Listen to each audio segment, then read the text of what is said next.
तैयारी कारखाना तैयारी होईछि ये कारखाना भल केमती चलिबो तार भित्तिभूमि मैन पावर शिक्षक नियुक्ति एक उत्तम परिवेश आ गुणवत्ता क्वालिटी एजुकेशन या आधार करके आमको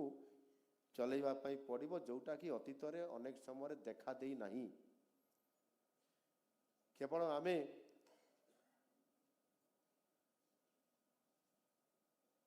निर्वाचन बा भोट बैंक को आधार करी जदि आमे शासन चलैवा ताले से शासन केते दिन चलिबो एनु संपूर्ण भावरे एठी समृद्ध ओडिशा कथा आम सरकार कहउचंती ताकू साकार करिबा पई आज आमे नियुक्ति क्रमान्वय दे चलीचु और शिक्षा विभाग रो सबुठारु अधिक फोकस करूचु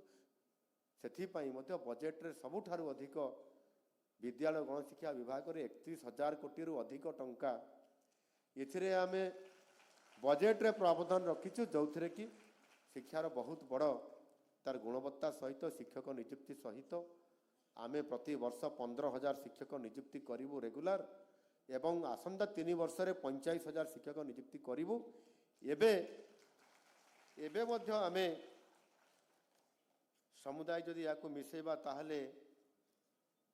पाखापाखि 21,000 शिक्षकों को नियुक्ति आमे दे सारिलुनी 21,000 शिक्षक को नियुक्ति दबा आहुरी 45,000 शिक्षक नियुक्ति आमे करूँ एवं गदावरीश मिश्र आदर्श प्राथमिक विद्यालय गोटाए गोटाए पंचायत रे एक मॉडेल आकार रे गोटाए गोटाए विद्यालय को छेड़ा करया पई आम सरकार निष्पत्ति नैचंती एवं सेही निष्पत्ति आधार रे हमकु प्रथम फेज रे 2,200 रु अधिक विद्यालय प्रतिष्ठा करा जिवो एवं 12,000 कोटी टंकार व्यवस्था मध्य आर्थिक व्यवस्था क्षेत्र बजेट रे सरकार करिसंती एमिति अतीत रे केबे करा जाय नाही अतीत रे केबे करा जाय नथिला बा प्राथमिक स्तर विद्यालय को केबे एते बड़ योजना करी आगु को नेबा ए कथा सरकार चिंता करि नथिले सरकार तो केवल चिंता करिथिले किभଳି भाबरे 5T रे रूपांतरण हबो ट्रांसफॉर्मेशन हबो भंगा कांथरे चून टिके मरा जिवो आउ स्मार्ट बोर्ड ना रे केवल गोटे बोर्ड छेड़ा कर दिया जिवो बिल भितर घास आनिकरी एठी लॉन तैयारी करा जिवो इत्यादि इत्यादि आपण माने समस्त जानी छंती कौन हैला आम अवस्था ना प्राथमिक विद्यालय ना विश्वविद्यालय अवस्था मझिरे उच्च विद्यालय को खाली आम स्वप्न देखेबा आज संपूर्ण भाव रे ये व्यवस्था विपर्यस्त आ संपूर्ण भाव रे ये फेल मारी आउ सेथि पई आज आम सरकार दृढ़ भाव आज निष्पत्ति नैचंती जे मानव संबल तैयारी करबा अर्थात समाज को सशक्त करबा समृद्ध करबा एवं आमे भारत वर्ष रे आम राज्य को श्रेष्ठ 5टी राज्य रे स्थानित करबा ई प्रकार लक्ष्य नहीं कि आज आम जाउचंती एणु निश्चित भाव मु आशा करी जे आपण माने ताकू साकार करिबारे बड़ भूमिका निभाइबे आपणकर सफलता केवल आपणकर परिवार बंधु संपर्कीय ग्रामवासी तथा आपण मानकर समस्त प्रियजन और निकट संपर्कीय लोकं को खुशी जे आनिछि ता नुहे बरं ताहा सहित मध्य सेई माने समस्ते आशा रखिछंती जे आपण समानंकर उन्नति और राज्यर प्रगति दिगरे निश्चित भाव रे आपण माने उत्सर्गीकृत होइकरी आपण माने जहाँ आमर एठी राजस्व मंत्री कहिले जे आपण जिते परीक्षा देइछंती परीक्षा देला परे आज नियुक्ति पाइला परे आपण हुए तो आउ एणिकी आम टेंशन गला ये भावुथिबे किंतु वास्तव में आज ठारू आपनकर टेंशन आरंभ हैला ये कथा निजे सुरेश बाबू आम राजस्व मंत्री आपण मानकर पाखरे मत रखिले एणु निश्चित भाव रे एभली एक दायित्वपूर्ण कार्य निर्वाह करिबा पई सरकार को तरफ नियुक्ति पत्र पाइबा सहित कार्यक्रम को निष्ठार सहित मु तुलेबी ये कथा को नहीं मुंड उपरे गोटे बोझ नहीं आपण माने जाउचंती सतरे मु कौन भल ऑफिसर टी हेई परिबी भल कर्मचारी टी हेई परिबी भल मनीष टी हेई परिबी एणु निश्चित भाव रे आपण आम राज्य पई आज एभली गुरुदायित्व नहीं थिबारु आम राज्य पई आपण निश्चित भाव रे मु भी आशा करिबी जे आपण माने आम ओडिशा पाई गौरव नेकरी ही आसबे। निज अध्यवसाय कठिन परिश्रम तथा पितामाता ईश्वर आशीर्वाद आपण मैंने समस्ते आज ओडिशावासी सेवार निजक उत्सर्गीकृत आज करूँ आउ थे अभिनंदन जनाऊँ। ये निजुक्ति प्रदान क्षेत्र में आज हूँ आम सरकार 14तम निजुक्ति मेला। ये 14तम निजुक्ति मेला गत 1.5 वर्ष भितर आम सरकार सरकारी खाली थिबा पदवी को पूरण करने ई परिप्रेक्षी रे जो उद्यम आज जारी रखिछंती यह निश्चित भाव रे आम सरकारंकर प्रतिबद्धता को ही सूचाउछि। एणु ये निजुक्ति पत्र प्रदान करिवार अर्थ होउछि जे आमे आम सरकार अनेक आशा रखिछंती आउ सुजोग भी रखिछंती एवं प्रगतिर ये जो एक मंच यही मंच रे केवल सरकारंकर जे लाभ हम ता नुह आपणकर जो प्रिय सजन आपण मानकर परिवार आपण मानकर समस्ते सांग साथी समस्ते इथिरे खुशी हेबा सहित आनंद व्यक्त करने सहित मध्य समस्ते इथिरे निश्चित भाव रे लाभ पाइबे एवं आपणकर स्वप्न को भी साकार करने जो मैंने कहते जितेबाला आपन एग्जामिनेशन देवाई जाऊे इंटरव्यू देवाई गॉड ब्लेस यू आपण को प्रभु जगन्नाथ आशीर्वाद करंतु आपण कृतकार्य हुअंतु ये प्रकार जो अनेक आशीर्वाद भल पाइबा देइछंती आउ आपण भी निजे जो स्वप्न देखिथिले जे मो निश्चित भाव रे यस आई कैन मो निश्चित भाव रे ये इंटरव्यू रे मो कृतकार्य हेबी ये प्रकार गोटे आत्मविश्वास सहित जो काम करने बा इंटरव्यू रे पास करने जो जाइछंती फेस करिछंती आ ताहा आपनकर सत होइछि। एणु निश्चित भाव रे आज आपण माने आपनकर ये वृत्तिगत यात्रा रे आपण माने प्रथम सोपान रे आज पदार्पण करिछंती आ आगो को बहुत गुड़ाए सोपान अछि। एणु निश्चित भाव रे आप सबु सोपान को अतिक्रम करी जड़े भल ऑफिसर हिसाब रे जड़े भल कर्मचारी हिसाब रे जड़े भल नागरिक हिसाब रे आपण माने यशस्वी हेबे ये कथा मु बहुत दृढ़ आशावादी।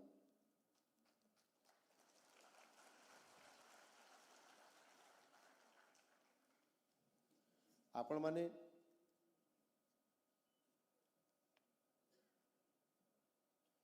आपण मानकु राज्य सरकार राज्यवासींकर सहित जोड़िबा पाई आज ये गुरुदायित्व आज आपण मानकु देइछंती। आपण माने दायित्व नेला परे सरकारंकर काम करिवे अर्थात राज्यवासींकर ही काम करिवे आ सेथि पई आज आपण माने राज्यवासींकर सेवा करिवा पई तांकर काम करिवा पई कठिन परिश्रम विभिन्न घात प्रतिघात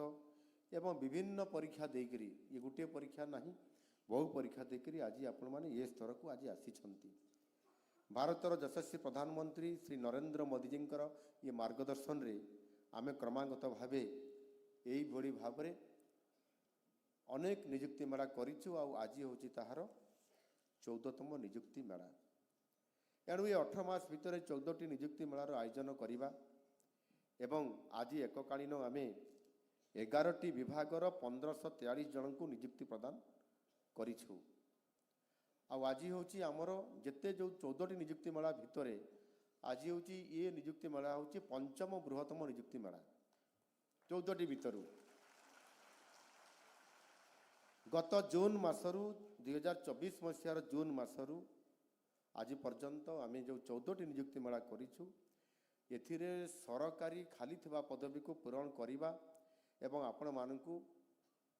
मानकर आशा को आपण मानकर स्वप्न को साकार करिबा पई मध्य ये निजुक्ति मेला आउ ये निजुक्ति मेला रे आमे अद्यावधि जो 14टी निजुक्ति मेला रे आज को मिसैला परे 39,459 ଜଣଙ୍କୁ ନିଯୁକ୍ତି ପ୍ରଦାନ ଆମେ କରିସାରିଛୁ। ଏଣୁ ଏତେ କମ୍ ସମୟ ଭିତରେ ବୋଧହୁଏ ଆଗରୁ କେବେ ହେଇନଥିଲା। ମୁଁ ଯାହା ମୋ ପାଖରେ ଯାହା ଖବର ଅଛି, ଏତେ କମ୍ ସମୟ ଭିତରେ ଆମେ 40,000 ପାଖାପାଖି 40,000 ନିଯୁକ୍ତି ଦେବା 1.5 ବର୍ଷ ଭିତରେ, ଇଏ କେବେ ସମ୍ଭବ ହୋଇନଥିଲା। ଆପଣ ବି ରେକର୍ଡ଼ ଖୋଜିକି ବାହାର କରିପାରନ୍ତି। ଏଣୁ ନିଶ୍ଚିତ ଭାବରେ ଆମେ ଯେଉଁ ପ୍ରତିବଦ୍ଧତା ରଖିଥିଲୁ, ଯେଉଁ ଆମେ ପ୍ରତିଶ୍ରୁତି ଦେଇଥିଲୁ ଯେ ଆମ ଦଳ ବା ଆମେ ଯଦି ସରକାରକୁ ଆସିବୁ ନିର୍ବାଚିତ ହେଇକରି, ତାହେଲେ ଆସନ୍ତା 5 ବର୍ଷ ଭିତରେ 1.5 ଲକ୍ଷ ଖାଲି ଥିବା ସରକାରୀ ପଦବୀକୁ ପୂରଣ କରିବୁ ଏବଂ ପ୍ରଥମ 2 ବର୍ଷରେ ହିଁ 65,000 ଖାଲି ଥିବା ସରକାରୀ ପଦବୀକୁ ପୂରଣ କରିବୁ। ଆଉ ପ୍ରଥମ 2 ବର୍ଷ ମଧ୍ୟରୁ 1.5 ବର୍ଷ ଭିତରେ ଆମେ ବର୍ତ୍ତମାନ 40,000କୁ ପହଞ୍ଚି ଯାଇଛୁ। ଏଣୁ ନିଶ୍ଚିତ ଭାବରେ ଆମେ ଯେଉଁ ହିସାବରେ ଯାଉଛୁ ଏବଂ ସରକାରୀ ପଦବୀକୁ ପୂରଣ କରିବା ପାଇଁ ଯାଉଛୁ, ତାହା ନିଶ୍ଚିତ ଭାବରେ ଆଗାମୀ 2 ବର୍ଷ ହେଲା ବେଳକୁ ନିଶ୍ଚିତ ଭାବରେ 65,000ରୁ ମଧ୍ୟ ଅଧିକ ଯୁବକ ଯୁବତୀଙ୍କୁ ଆମେ ନିଯୁକ୍ତି ଦେଇ ସାରିଥିବୁ। ଏ ଆଶାବାଦୀ ମୁଁ ନିଶ୍ଚିତ ଭାବରେ ଅଛି। ଏଠି ଆମର ଯେଉଁ 4 ଜଣ, 2 ଜଣ ଭାଇ 2 ଜଣ ଭଉଣୀ ଆମ ପାଖରେ କିଛି ତାଙ୍କର ଷ୍ଟେଟମେଣ୍ଟ ବା ମନ୍ତବ୍ୟ ରଖିଲେ। ଆଉ ନିଶ୍ଚିତ ଭାବରେ ଯେ ଆମର ଦ୍ୱିତୀୟ ନମ୍ବରରେ କହିଲେ ଆମର ଭଉଣୀ ଭାଗ୍ୟଶ୍ରୀ ସ୍ୱାଇଁ ଅଛନ୍ତି ନା କୁଆଡ଼େ ପଳେଇଲେ? ଅଛନ୍ତି ଅଛନ୍ତି ବସ। ସେ ଅତି ସୁନ୍ଦର ଭାବରେ କହିଲେ, ଭଲ କହିଲେ। ମୁଁ ସେତେବେଳକୁ ଜଷ୍ଟ ବାହାରକୁ ଯାଇଥିଲି ଏବଂ ଆସିଲା ବେଳେ ମୁଁ ଶୁଣିପାରିଲି ଯେ ସରକାର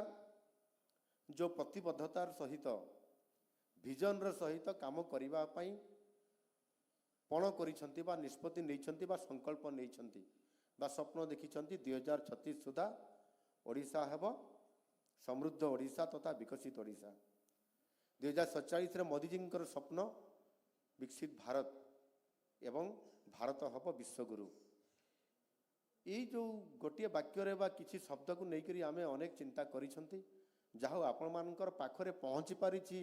ଆମର ଓଡ଼ିଶା ସରକାରଙ୍କର ଭିଜନ। ଆଉ ଆପଣମାନେ ନିଶ୍ଚିତ ଭାବରେ ଯେତେବେଳେ ଆଜି ସରକାରୀ ଚାକିରିରେ ଯୋଗଦାନ କରୁଛନ୍ତି ଯେ ସରକାରଙ୍କର ଏଇ ଯେଉଁ ଭିଜନ 2036ରେ ସମୃଦ୍ଧ ଓଡ଼ିଶା ହେବ, 2036ରେ ମୋ ସ୍ୱପ୍ନର ଓଡ଼ିଶା ଯିଏକି ରାଜ୍ୟ ଗଠନର 100 ବର୍ଷ ପୂରଣ କରିବ, ସେତେବେଳେ ମୋ ସ୍ୱପ୍ନର ଓଡ଼ିଶା କେମିତି ହେବ ଆଉ ସେ ସ୍ୱପ୍ନର ଓଡ଼ିଶାକୁ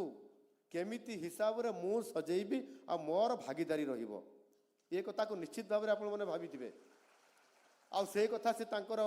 ବକ୍ତବ୍ୟରେ କିଛି କଥା ଝଲକ ରଖିଲେ ଯେ 2036ରେ ସମୃଦ୍ଧ ଓଡ଼ିଶା କରିବା ପାଇଁ ଯେଉଁ ସରକାର ଯୋଜନା ରଖିଛନ୍ତି ତାକୁ ସାକାର କରିବା ପାଇଁ ଏ କଥାକୁ ଉଲ୍ଲେଖ କରିବା ନିଶ୍ଚିତ ଭାବରେ ଅତୀବ ଗୋଟିଏ ଗୁରୁତ୍ୱପୂର୍ଣ୍ଣ ଏ କଥା। ଆଉ ସେ ତାଙ୍କ ମନ ଭିତରେ ରଖିକି ଆମ ପାଖରେ ଆଜି ଡେଲିଗେଟ୍ କଲେ। ସେଇଭଳି ଭାବରେ ଏଠି କେଭିଜି ଆମର ଉପମୁଖ୍ୟମନ୍ତ୍ରୀ ଗୋଟେ କଥା କହିଲେ ଯେ ଯେଉଁ ପିଇଟି ଟିଚର ମାନେ ଆଜି ନିଯୁକ୍ତି ପାଇଛନ୍ତି ସେମାନେ ଅଲିମ୍ପିକ କେମିତି ଆମ ପିଲାମାନେ ଭାଗ ନେବା ପାଇଁ ଯିବେ ତାକୁ ପ୍ରସ୍ତୁତ କରାଇବା କଥା। ତ ସେଥିରେ ଗୋଟିଏ କଥା ଯେ ଆମର ଯେଉଁ ପିଇଟିରେ ନିଯୁକ୍ତି ହେଇଥିବା ସେ ଏଠି କହିଲେ ଆମର ଦେବମୃତ ସାହୁ ଅଛନ୍ତି, କୁଆଡ଼େ ପଳେଇଲେ? ବସିଛନ୍ତି। ସେ ଅତି ଗର୍ବରେ କହିଲେ ମୋ ବାପା ଜଣେ ଟ୍ରକ୍ ଡ୍ରାଇଭର ଆଉ ମା ହେଉଛନ୍ତି ଗୃହିଣୀ। ବାପା ବୋଧେ 24 ଘଣ୍ଟା କାମ କରନ୍ତି, କାହିଁକିନା ଯେଉଁ ଟ୍ରକ୍ ଲୋଡ୍ ହେଇଥିବ ତାକୁ ଯେଉଁଠୁ ଲୋଡ୍ ଆରମ୍ଭ ହେବ ସେଇଠୁ ଡେଷ୍ଟିନେସନକୁ ଯେଉଁଠି ପହଞ୍ଚିବା କଥା ମାଲିକ କହିଛି ପହଞ୍ଚିବା ପାଇଁ ପଡ଼ିବ, ରାତି ଦିନ କରିକି ଖଟିବା ପାଇଁ ପଡ଼ିବ। ଆଉ ସେ ପରିଶ୍ରମ କରିକି ଆଜି ବାପ ଆଜି ପୁଅକୁ ସରକାରୀ ଚାକିରିଟିଏ କରେଇବାରେ ସବୁଠାରୁ ବଡ଼ ଭୂମିକା ନେଇଛନ୍ତି।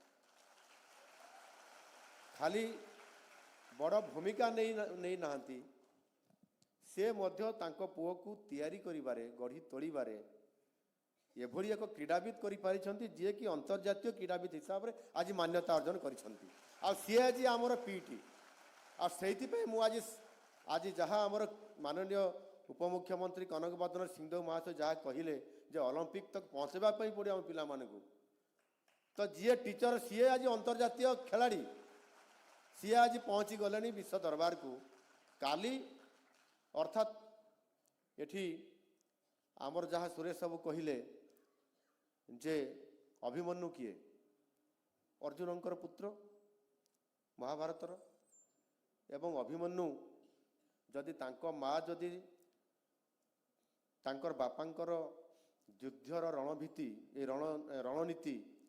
ଚକ୍ରବ୍ୟୁହ ଭେଦ କରିବା ଆଉ ବାହାର କରିବା ଯେଉଁ ଶୁଣଉଥିଲେ, ଯଦି ତାଙ୍କର ମା ଯଦି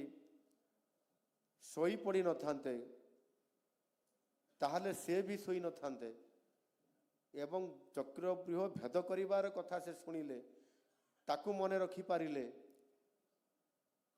ଆଉ ମା ଶୋଇପାରିଲା ପରେ ଚକ୍ରବ୍ୟୁହ ଭେଦ ପଶିବାର କଥା ଜାଣିଲେ, ବାହାରିବା କଥା ଜାଣିପାରିଲେ ନାହିଁ ମା ଶୋଇପଡ଼ିବା କାରଣରୁ। ଆଉ ସିଏ ଅର୍ଜୁନ ଠାରୁ ବି କେତେ ବଡ଼ ବିଶ୍ୱର ଧନୁର୍ଧାରୀ ହେଇପାରିଥାନ୍ତେ, ଏ କଥାକୁ ଏଠି ଆମର ରାଜସ୍ୱ ମନ୍ତ୍ରୀ କହୁଥିଲେ। ସେମିତି ଭୀମଙ୍କର ପୁଅ ଆଉ ପୌତ୍ର କଥା ବି କହୁଥିଲେ, ସେ ବେତାଳ ସେନ ଆଉ ବର୍ବରିକ କଥା କହୁଥିଲେ। ଏଠି ଇଏ ବାସ୍ତବରେ ଭଗବାନଙ୍କର ଇଚ୍ଛା କେଉଁଠି ଥାଏ ସେ କଥା ଆମେ ତପସ୍ୟା କଲେ ଜାଣିପାରିବା। କିନ୍ତୁ ଆଜି ଏମିତି ସେ କହିଲେ ଯେ ଜଣେ ପିଇଟି ଯେଉଁମାନେ ସେମାନେ ଅଲମ୍ପିକକୁ ପହଞ୍ଚାଇବା ପାଇଁ ଉଦ୍ୟମ କରିବେ। ସୌଭାଗ୍ୟ ଯେ ଆଜି ଦେବମୃତ ସାହୁ ଆଜି ଜଣେ ଅନ୍ତର୍ଜାତୀୟ ବା ଆନ୍ତର୍ଜାତିକ ଆଜି ସେ ଜଣେ କ୍ରୀଡ଼ାବିତ ସିଏ ଆଜି ପିଇଟି ପାଇଛନ୍ତି। ତାଙ୍କର ଇଚ୍ଛା ହେବ ମୋ ପିଲାମାନଙ୍କୁ ରାଜ୍ୟ ସ୍ତରରୁ ଜାତୀୟ ସ୍ତରରୁ ଅନ୍ତର୍ଜାତୀୟ ସ୍ତରକୁ ନେବା ପାଇଁ ଅଲମ୍ପିକ୍ ପର୍ଯ୍ୟନ୍ତ। ତ ଏ ପ୍ରକାରର ଆପଣମାନଙ୍କ ଭିତରେ ଯେଉଁ ପ୍ରତିଭା ଆଜି ପ୍ରସ୍ଫୁଟିତ ହେଇଛି, ଆପଣମାନେ ନିଶ୍ଚିତ ଭାବରେ ମୁଁ ଆଶା କରିବି ଯେ ଆପଣମାନେ ସେ ସ୍ତରକୁ ମଧ୍ୟ ପହଞ୍ଚିବା ପାଇଁ ଆଉ ଆମର ଭିଜନ୍ 2036କୁ ପହଞ୍ଚିବା ପାଇଁ ଆପଣମାନେ ନିଶ୍ଚିତ ଭାବରେ ସେ ସ୍ତରକୁ ଯିବେ। ଏଣୁ ବିକଶିତ ରାଷ୍ଟ୍ର, ବିକଶିତ ରାଜ୍ୟ ଆଉ ସମୃଦ୍ଧ ରାଜ୍ୟ ଏ ଗଠନର ସଂକଳ୍ପକୁ ସାକାର କରିବା ପାଇଁ ଏ ନିଯୁକ୍ତି ମେଳାର ଭୂମିକା ଅତୀବ ଗୁରୁତ୍ୱପୂର୍ଣ୍ଣ। ଏଣୁ ନିଯୁକ୍ତି ଆପଣ ପାଇଲେ, ଚାକିରି କଲେ, ଦରମା ପାଇବେ, ସଂସାର ବଢ଼ିବ, ଭବିଷ୍ୟତ ଆଗକୁ ବଢ଼ିବ। କିନ୍ତୁ ତାଠାରୁ ବଡ଼ କାମ ହେଉଛି ଯେଉଁ ସ୍ୱପ୍ନ ବା ଯେଉଁ ସଂକଳ୍ପ, ଯେଉଁ ଭିଜନ୍ ରାଜ୍ୟ ସରକାର ନେଇଛନ୍ତି ସମୃଦ୍ଧ ଓଡ଼ିଶା,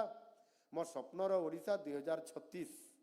ତାକୁ ଆଖି ଆଗରେ ରଖିକରି ମୋତେ କାର୍ଯ୍ୟ କରିବା ପାଇଁ ପଡ଼ିବ।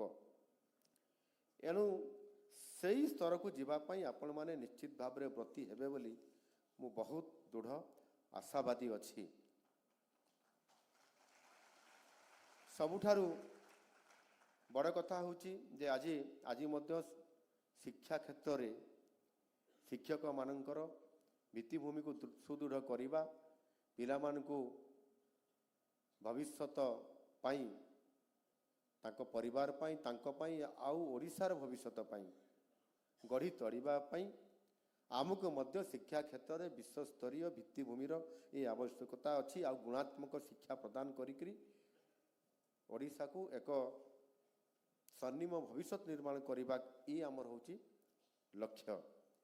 ଏଣୁ ଗୁଣାତ୍ମକ ଶିକ୍ଷା ସୁନିଶ୍ଚିତ କରିବା, ଶିକ୍ଷା ବ୍ୟବସ୍ଥାରେ ଉନ୍ନତି ଆଣିବା, ଆଉ ସେଥିପାଇଁ ଆମ ସରକାର ଆଜି ଯୁଗାନ୍ତକାରୀ ପଦକ୍ଷେପ ନେବା ପାଇଁ ଯାଉଛନ୍ତି। ଆପଣମାନେ ଜାଣିଛନ୍ତି ଜାତୀୟ ଶିକ୍ଷାନୀତି 2020 ଲାଗୁ ହେଇଛି।